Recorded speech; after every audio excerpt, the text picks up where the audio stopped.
Les aventures des coachs de The Voice Kids continuent en ce samedi 31 août 2024 sur l'antenne de TF1.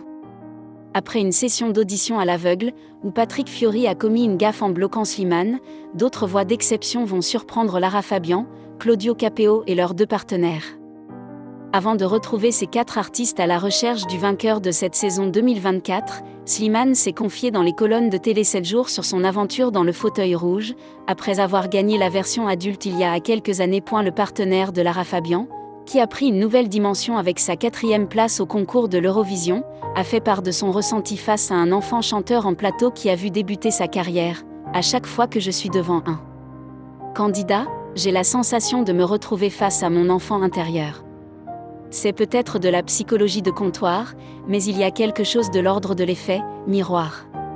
Slimane en a profité également pour dévoiler ses écorchures du passé et a confié que son passage en tant que coach dans The Voice Kids était une sorte de thérapie réparatrice.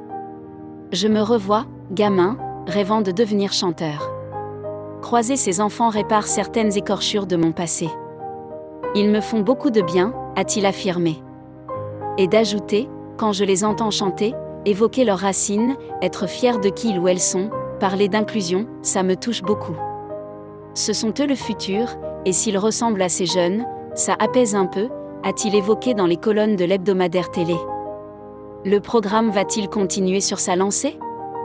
Le 24 août dernier, les aventures de The Voice Kids, animées par Nikos Aliagas et Karine Ferry, ont conquis 3,05 et 2,81 millions de téléspectateurs ce samedi 24 août 2024 en première partie de soirée sur l'antenne de TF1, soit 19% et 22,4% de part de marché sur les 4 ans et plus, dont 19,7% des femmes responsables des achats de moins de 50 ans. La Une s'était alors classée en tête des audiences, devant le téléfilm policier de France 3 et La Dernière de Fort Boyard sur l'antenne de France 2.